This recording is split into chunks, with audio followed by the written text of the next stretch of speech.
Hello, Internet. Thank you once again for joining me. And look, I have yet another amazing guest. And today it is Juliette Cecile, who is a beautiful and wonderful and talented actress, model, mother, cat mum, all-round awesome human being. So I'm going to ask Juliette to give a little introduction of herself to you, the Internet.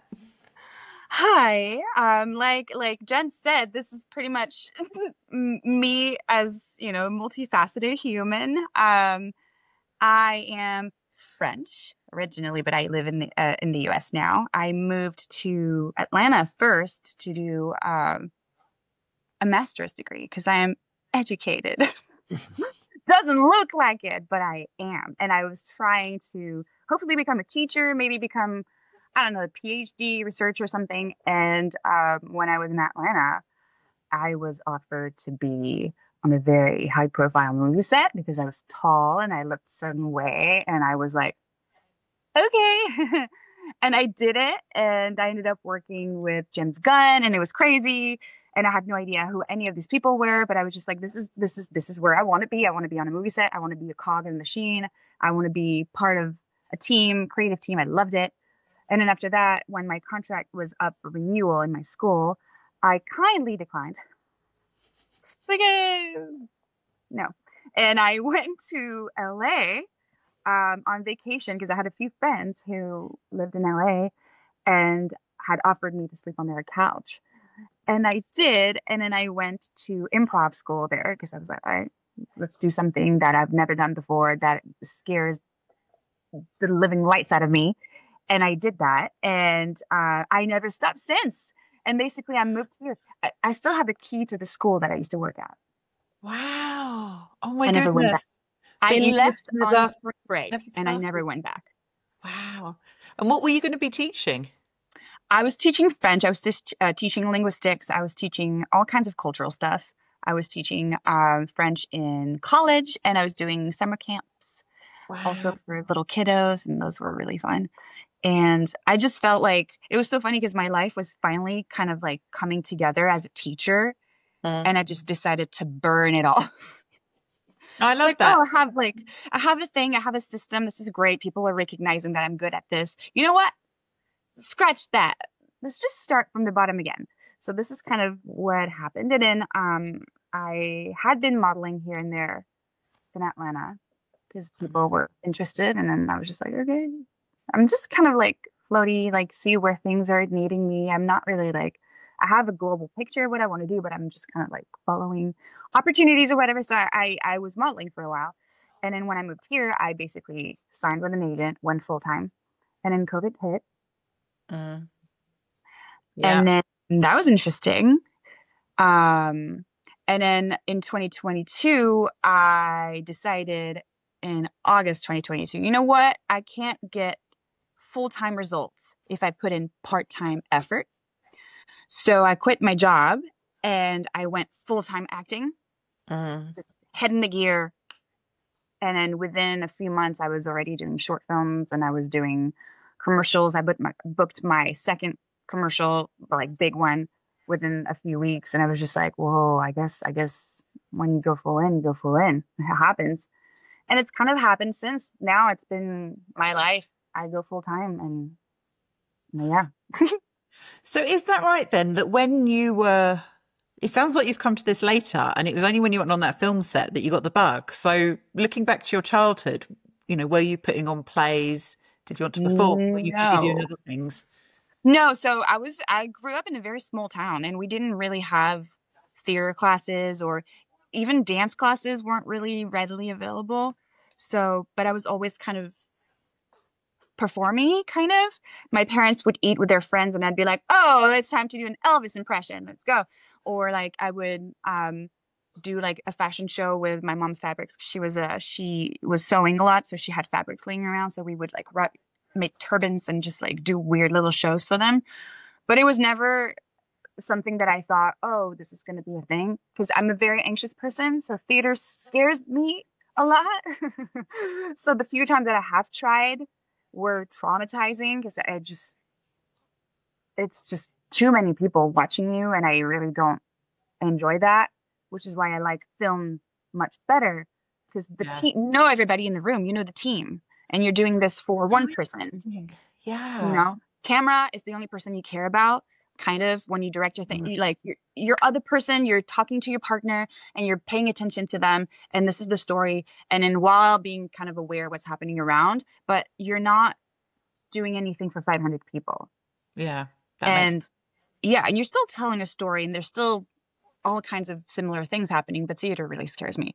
So when I was growing up, my parents tried to put me in theater, and I was like, no, thank you. But I was a musician for a while, and I liked that because I was not the only one on stage. It was part of a group. Love that. And yeah, I've always kind of been interested in the arts, interested in storytelling. You know why I learned English? I learned English because of movies. I watched Harry Potter when I was 10 or 11, and I realized that they weren't French. I know. English. What do you mean? They're British? What? So I was like, all right, well, I got to learn. And so within 2 years, I was like, okay, we're learning English now. Because we never know. Walking down the street, stumbling upon Daniel Radcliffe. We need to learn English. I have to ask, actually, because this just intrigues me. So presumably in France, everything was dubbed. Were they known? Was it like it was known that that's the actor that does the voice of Harry Potter? No. Well, not really. They didn't get any knock-on fame of they were the ones who did the dubbing for it. Yeah. Yes. So, and also, there were these magazines, like fan or Harry Potter themed magazines or whatever. And then you would have interviews with the actors. And then you would also have interviews with the voice actors. Oh, amazing. Yeah. Because when you're a voice actor of somebody, you probably say the same person. Like you're connected with that person. Like Jennifer Aniston's voice actress, she can't do anything else because her voice is so particular. Oh, wow. I mean, if she does a radio thing and it's like, oh, why is Rachel from Friends talking? Yeah. It's weird. Wow. So then you're suddenly really tied to someone else's career of could you make a few more movies? Because I would quite like some income. And if they decide to quit, you're done. Wow. Oh my goodness. Yeah. It's kind of interesting. There's a movie called Hollywood with Florence Foresti and Jamie Debbouze. And it's a French movie, but it's about the story of a dubbing artist whose main partner in Hollywood decides to quit. And she's like, no. No. We can't do that. She goes to Hollywood to try to convince her to get back to her career. It's really funny. Okay, I love that. I have to look that out because that sounds awesome. The other thing I wanted to ask is, how did you end up in Atlanta? Because from what I understand, Atlanta was a great place to land in because a lot of film is made there. But just imagine if you hadn't been there, would you even... You see what I'm saying? If you decided on a different city that didn't have that kind of filmmaking... I know, because that's amazing. So Atlanta was my first choice. I wanted to be there because I was very interested in the civil rights movements and the historical aspect of Atlanta. So I really wanted to be there. It was my first choice. My second choice was Flagstaff, Arizona. So you could have gone there and probably never made it onto our screens. Exactly. Isn't that crazy? Yeah. I mean, in Arizona, I would have been closest to LA, so maybe a day trip or something like a weekend there would have taken me or whatever. But it would have been different. You never know. Oh, so thank goodness you took that path, because then it takes you to LA.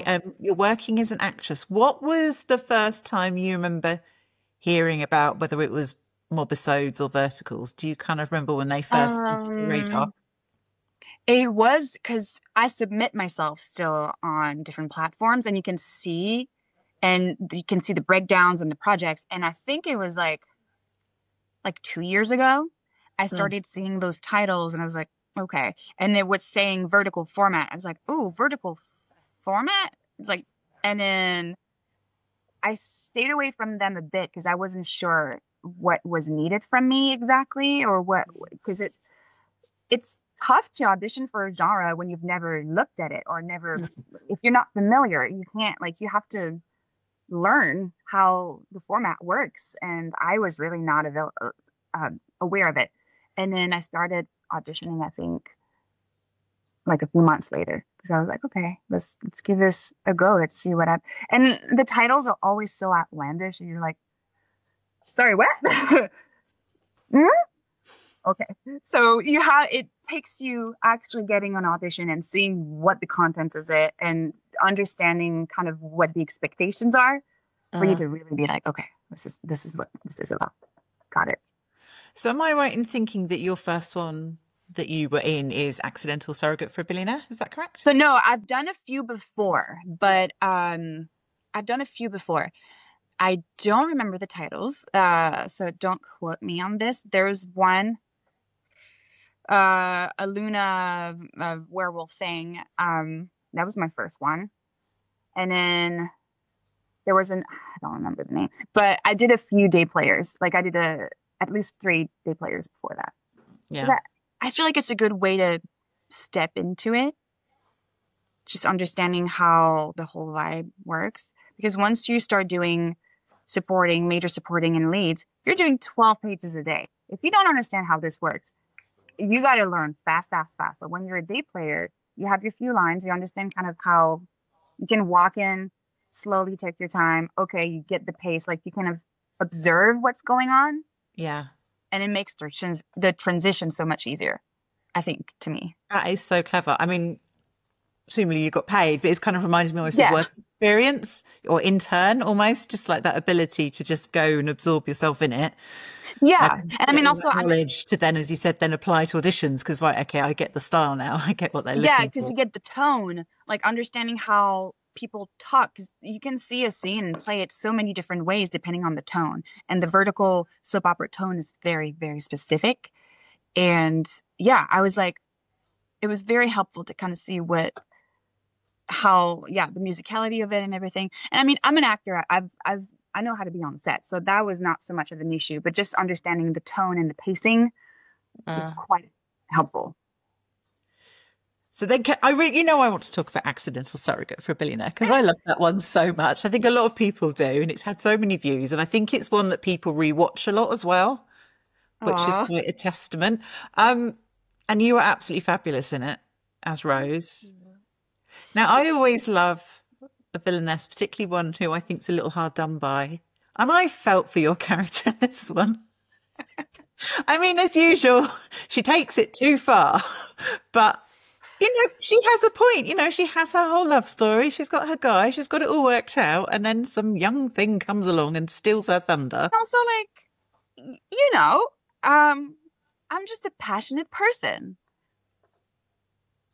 That's what he likes. He likes passionate people. So. And one of my favourite scenes is when there's that little red carpet. Yeah. How fun was that to do? Because that just looked like that was so fun. And you're there trying to pose and they're all ignoring you. It was really so fun. The director, Danny, is incredible. And he's also a comedy person. And so I just knew that when I read the story and the script and what my part was going to be, I just knew that I could really lean into the comedy. Because with him, I could just see him and be like, you want it to be real awkward. Yes. Got you. Just gonna stand there until I'm getting shooed out, basically, it was great. I loved it. Were there other bits in that you kind of remember that you like, I was able to lean into that with a comedy or sort of play it bigger? Yeah, there's a moment where I pretend to fall in front of everybody at a party, like she pushed me or something. And then the script said that I was just, at some point I get up, and the script just said that I was getting up. And I was like, it would be so funny if I just use him to claw my way back up, like baby deer with broken legs. I was just like, please give me your hand, but not really give it to me. Like I have the plague or something. That would be so funny. And so thankfully Danny let me do that. It was just, I just love that stuff. It's really interesting because you've kind of mentioned the physicality. Is that something you really enjoy bringing to each role? Absolutely. That's my favorite thing. I don't even care for lines, honestly. I mean, lines are nice, but I don't really care for lines. I can carry a character without any lines and just physicality and reactions. And I think it's just as strong as a long monologue. I think it's like, Yeah, it's my favorite thing. All of the clowning aspects, if I could go to clown school right now, I would probably do it. It's not something that's in the cards for me at this moment, but I just really enjoy these little miming and details and all of that. That's fascinating to me. And I'm then gonna I say guess that. that's lovely in verticals as well because you're given permission to do that, aren't you? Because it is like go bigger. It's not like Well, down yes, and not always. This role was very much open for it. yeah. Um, there was another one that I did after um that was a little bit less open for it, but it was just it was a little bit more dramatic because Mm. her backstory was less entitled and more like I need this to happen because my life depends on it. Whereas Rose was like, well, I deserve this. The other one was very much, if I don't get this done, if you guys stay together, I will die, Mm. kind of. So it was a bit less funny, but it had other moments that I also liked. But if I can be funny, I'm just dreaming of the next one where I get to really lean into the When you fun and more of that, yeah. yeah. So what are your other kind of favorite vertical projects that you've worked on? What are the ones that you're like, oh, that one Um, was brilliant. I've done one. Oh my God, I'm really bad at names. Oh my goodness. Um, good with your hand, with her hands, I think. With Rebecca and Jordan.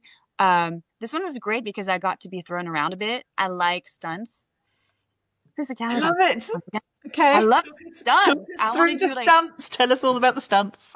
yeah. I mean, I just had to be like pushed against the wall and just kind of like then dragged on the floor and kicked a bunch, which doesn't happen. It's all movie magic, but it's just so fun. It's so fun because you're in control of everything. You just know what's going to happen. And then it helps you get into the characters so much better than just, once again, doing a monologue straight to the face when you're like pushing somebody into a wall and threatening them and then, or receiving that. I mean, it's just so much fun. Maybe I have problems. And talking about doing that kind of physicality, obviously the costumes and outfits Oh, in right. verticals are quite full on. How does that work with getting you in character? Do you have any favorite outfits? Um, yeah, I mean, the good part of being a villain is I get to be sexy all the time, kind of. It's not something that like, it's not what I thrive to be is Yeah. sexy. No, but because I'm not ever wearing sexy things at home because I'm a mom and I just like to be in PJs and just shorts and just kind of like, it's kind of nice sometimes to be made up and looking cute and because they want you to look like a threat, the wardrobe will really work so that you look like a threat. So Mm. you're hot. And that never happens to me. So I'm just like, yay. It's exciting. Because it is true, isn't it? If you're playing a villain, you get better clothes. Yes. If you're playing a villain, you get better clothes, you get better stunts, don't quote me on that, but it's more fun. It's more Yeah. fun. It's just, you get thrown into champagne towers, into pools. You get to like really be big with your reaction, like, oh, I mean, it's really fun, especially in the soap world. Yeah. The soap world is particular. If you go villain in another genre, it might not be as fun or it's just different, you know? What other roles would you like to do? Because I feel that we need some comedy roles from you. Kind of what are you looking for? I What would would your dream be? I would love some comedy leads they're rare. There's not Mm. a lot of comedy verticals I've noticed, but I would love a comedy lead because I think I could really carry that all the way. Um, I like I was offered this thing and it didn't work for uh, scheduling reasons, but I was offered this lead where she was riding a motorcycle. She was kind of badass and she had like very stern and everything. And she was pretending to be someone else. So she had a two kind of face character. And that would have been so fun. Mm. It would have been great. Because, taking off the helmet, switch the hair, and then go in like looking really badass and then pretending to be somebody really meek. And yeah, that would have been really fun. So something like that would be really fun. I just want a character that is not just weak and meek and trying to, I just want a character that's a little bit more steady and grounded. Are you I think we can seeing do that. kind of scripts and breakdowns that are coming through? Do you think that there is a bit more variety coming in, or is it still quite a mixed bag? I think people, and especially clients, are noticing what type of projects the audience likes. And they're kind of doing similar things on all platforms, because if they see one thing works on one platform, they'll just copy it. So, yeah, that's kind of what I'm seeing right now. I would love somebody to take a chance and do something different. I would love more, because I've seen a few of those, mafia ones. I love those. I would love to see something more detective, investigating, horror. Let's do horror. Let's have a cliffhanger at the end of each episode. That would be so fun. Because that works perfectly for the pacing, doesn't it? Because one of the key things in verticals, you've got to have those beats. It's like I think horror delivers that, doesn't it? Scare, scare, scare, scare. So exactly. And I think it would be really fun. Or something more like Friends, for instance, where you have like very comedy, slice of life type of thing. That would be cool. But the stakes need to be a little high. But I think we could heighten that. I think it's just in the writing. And yeah, once again, I don't know. I feel romance is fun. Let's do something else.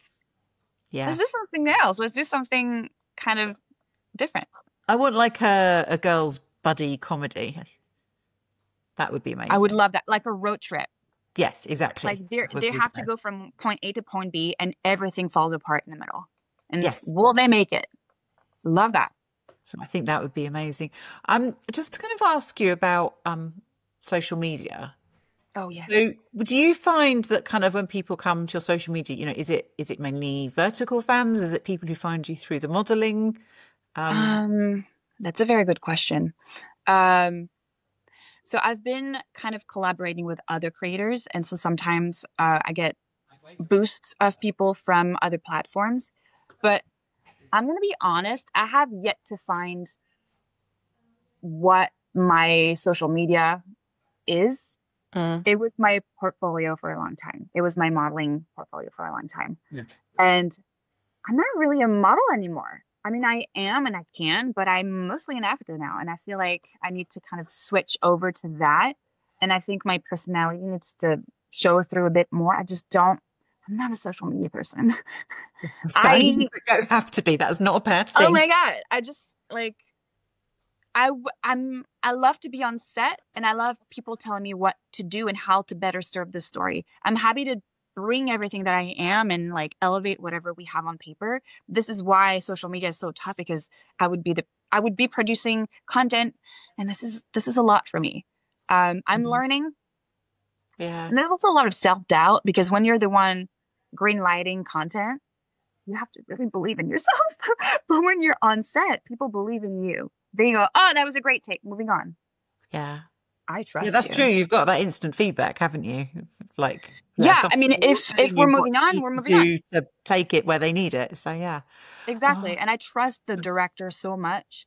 If they picked me and they want me, I trust that they know I can deliver. And obviously, I'll do my research and my work and my prep and everything. And I'll be ready to do what and go where we need to go on set. Yeah. But I'm not watching the monitor. I'm not watching my takes. I'm not asking for more takes unless I fumbled a line and they did not notice. But like, if they're happy, I'm happy. Serving a story, there's no ego in this game, for me at least. That's so interesting. I'm just wondering, have you had much contact from France, or like a sense whether there's vertical viewers in France and kind of what's going on with the industry there? No, zero. So whenever I talk about that with my friends and people that I know in the industry, they really don't have, that doesn't exist there. So there's obviously small creators that do vertical contents for Instagram and TikTok and are really good at it. And I think Canal Plus, which is the kind of HBO equivalent, has bought a few series. They're a very short series, but they're still horizontal. Well, except for when it's posted on Instagram and TikTok, but you can also put it on TV. Horizontal. But yeah, not really. Like the pay to watch format So I've just found some, which I'm quite excited about. He's created like his own French vertical, and it's That's the most amazing. beautiful thing ever because it's so French. It's basically surreal comedy. It's just wonderful. I love that. I am ready. I would love to go there and work in France. Like, Because I think that would be amazing to kind I would of, love yeah, that. embrace that. So that would be amazing. Yeah. So I was just kind of wondering, but I think it'd be interesting to know what the viewership is in France as well. Because I think that's what I found with why people like my social media. Because often people Hmm. don't know other people in their day-to-day life who watch verticals. Hmm. I don't really know. I mean, Hasn't tipped actually, to you know that what? stage where you sat with your friend at a cafe going, "Oh, did you watch that vertical last night?" That will be when it gets to that stage. It'll be really Yeah. interesting. But actually, I was picking up my kids from school. I think it was like a few months ago when Surrogate was just out. And the girl that takes care of her in after school program was like, are you an actor? And I was like, oh yeah. I mean, it's like, are you? And then she pulls out her phone and she's like, and I'm right there. I was like, oh, that's awkward. Yes. Oh, wow, you've been recognized. That's so Oh cool. yeah, that it happens once in a while, and I'm not a very. I don't think I would make a very good famous person. It is not. No, once again, the ego is not in it. So it's just fun because she enjoyed it and had a good time. That's really all that matters to me. If you have a good time, I'm having a good time. So she was having a good time, and then I did a few commercials this year that aired a lot. So the kids from school were like, "I saw you on TV." Thanks, Abigail. Oh. Did you like it? Yeah. That. What do your kids make of it? She's not, I mean, she knows what I do and she now understands what it is that I do. She knows it's very fun, but she also knows it's a lot of work. Mm. So, yeah, she just knows if I have to tape, I need to tape silence, please. Um, but yeah, I mean, it's not like she's not like, oh, she's very, Yeah. yeah, she's an actor, so what? Yeah, because Yeah. obviously I'm a mum as well. So I remember just you were the first person that I found when I was in this online. It's like it's someone who's a mum as well. Yeah, I think for the vertical formats, being a mom is a little tough Mm. because you're 13 hours on set. So you absolutely have to have childcare, help, a partner, somebody picking up your kid. Because Yeah, if you're there, that's also why I like doing supporting. Because supporting are rarely on set for 12 hours. Because, yeah, I mean, sometimes they are. Actually, right now is doing a supporting and she's like 12 hours every day, tons of dialogue. It's not, it's not been my experience. And I love the shorter days so that I can pick up my child and we can, like, shake the day off and then move on. And then I love that. I think leads would be maybe a bit tougher. Um, just more organization. Not impossible, just more this is what fascinates me. It's the actual logistics of like, yeah, logistically. you're on a Yeah, 13-day set and you've got a child. That's like, oh, that's quite complicated. And the yeah. I amount of, try to be obviously, you know, like, as a mum, the amount of then extra brain and prep you have to do to get your child through that day with you not being there. And it's just, uh-huh. yeah, the mental And load. you never know where you're shooting. You never know if it's 1 hour away or 15 minutes away. You Mm. know the day before, and because the productions are so crazy, you get your call sheet the night before. It could be 7 p.m., could be 11 p.m. You don't know. Yeah. Usually, I try to lead with that when I have my pre-production meetings. I go, "Hey, so I'm the mom. This is what I'm working with in terms of time frame.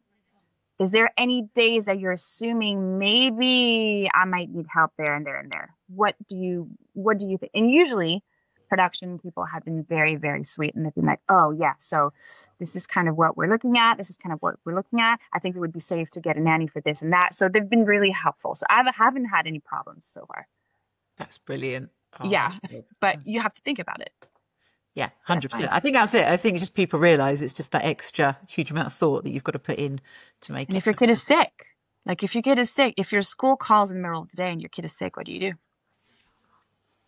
I Yeah. know. It hasn't happened so far. I've gotten very lucky. It hasn't happened so far, but it could. It could be like, Yeah. come pick her up right now. She bit somebody. Yeah, and you've just got to go. That's the thing. And the school And you're calls. like, I'm not gonna like,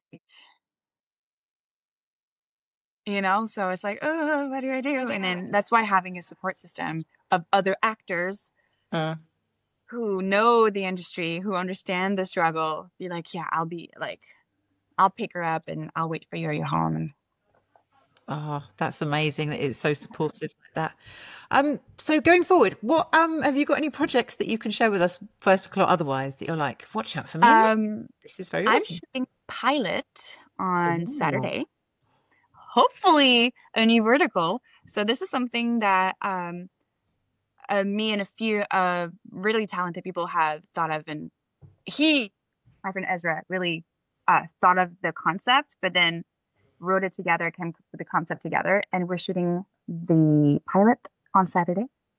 And I'm so excited because it's vampire, but not vampire like what it's been done so far. I haven't seen it so far. So, and it's comedy. Yes, more comedy. And there's a little bit of investigating in there. So I'm just like, so that's mega exciting. So you have to keep us updated on that so that we can. Oh, I'm so excited. We're going to see how the pilot turns out and then probably do like some fundraising or something so we can shoot the rest of the series. But we have the whole season already planned out, and hopefully season 2. They're so talented. I cannot believe that I'm going to be doing this with them. That's what the plan is. They're very good. And they went to school for producing and filmmaking and everything. I'm like, I didn't go to school for acting at all outside of improv and an occasional, I mean, I went to acting classes, but I didn't go to college for acting or filmmaking or anything. They did. So they have such a better understanding of how to crowdfund, how to do all that stuff. And I'm really learning a lot from them. I feel like I'm bringing a lot of instinctual stuff and obviously costumes, because I love all of the art department. If I wasn't an actor, I've always said I would be in the art department. I would be like making weird door handles or whatever. Like I would part of the team still in the creative team, but still on set, just not actor. And so that's what I'm bringing to the table. And I can't wait. And I'm so excited to be a part of this. So awesome. And then just finally, kind of, you've talked about, comedy and things. Who do you love? Like, what are the actresses and actors that you love, the shows you love, the films? I love Amy Poehler. I love her because I just love the way she treats her friends and colleagues. She's obviously a very funny person who was able to marry being a mom and being an actor, and a very good one at that. And she has Tina Fey is also somebody that I really love, which is awesome because I also have a friend in the industry who is my ride or die, and I am just so glad that I have such tight relationships, just like these people that I look up to have, and able to nurture them. I love Kristen Wiig. Let me see what I saw recently. Jennifer Lawrence too is very funny. She's she does a lot of drama, but she's very, very funny. You should do more comedy. Her deadpan, just like being herself on like the red carpet, is a hoot. She's so funny as a person, and I would love some. I mean, I love Charlize Theron. She's also so funny. Like she does action and drama, but she's so funny as a person. I just love Olivia Colman. Yes. The Queen. We love Olivia. Oh my God, she's so funny. I saw Wicked Little Letters kind of recently-ish, and I was like, wow. That was, it's so dramatic and yet so funny. It was so good. It's kind of like, yeah. I mean, there's lots of talented people out there, and I'm watching them all like a hog. I just want to say thank you so much because it's been so fun chatting with you and just getting to know you a bit more. Thank you so much for having me. It was lovely to see your face. Yeah, sorry, it's a bit close. I'm trying to work my lighting out. I love it. Don't take your face.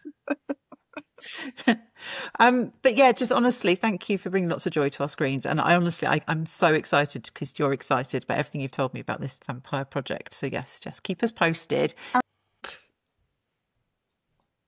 Well, hopefully, I'm supposed to go to China this summer and shoot 2 of them. So hopefully they don't have any of that, so you can watch them, because I still don't know what's gonna be. So hopefully they're funny. Yay. Yeah, and I'm feeling I'll be there for that vampire one. That just sounds right up my street because I'm like, yeah, make it fun. It's so fun. I cannot wait. The script's so fun. I was giggling when I was watching it, reading it. I was like, yes. That's the best sign, isn't it? If it's coming off the page and you're already, Yeah, yeah. I love it. But yeah, Hopefully we can pull it off. you're an absolute superstar. I just can't thank you enough, and thank you for your time.